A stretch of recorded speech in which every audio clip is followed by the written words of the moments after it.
একজনের মাসিক আয় ৫,০০০ টাকা ছিল। যদি তার আয় ৩০% বৃদ্ধি পায় তাহলে বর্তমান মাসিক আয় কত? এই ম্যাথটি করার জন্য আমাদের যে কাজটি করতে হবে, আমরা ৫,০০০ দিয়ে দেব ইন্টু উপরে ৩০, যেহেতু ৩০% এখানে ৩০, ১০০ প্লাস ৩০ দেব, ১০০ প্লাস ৩০ আর এর নিচে ১০০ হবে, ০ ০ দুইটা শূন্য কাটবে, এখানে থাকবে ৫০ ইন্টু আর ১০০ প্লাস ৩০ হবে ১৩০, এই দুইটা গুণ করলে ৬,৫০০ হবে। এখানে আনসারটা হবে ৬,৫০০। ধন্যবাদ। ভিডিওটি ভালো লাগলে চ্যানেলটি সাবস্ক্রাইব করবেন। একজনের মাসিক আয় ৫,০০০ টাকা ছিল।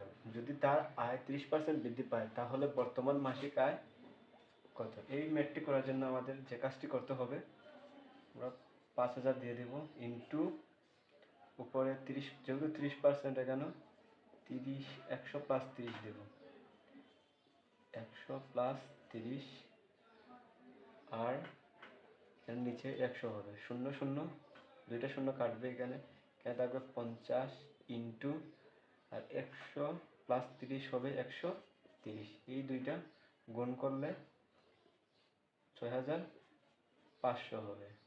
এখানে আনসারটা হবে ৬,৫০০। ধন্যবাদ। ভিডিওটি ভালো লাগলে চ্যানেলটি সাবস্ক্রাইব করবেন।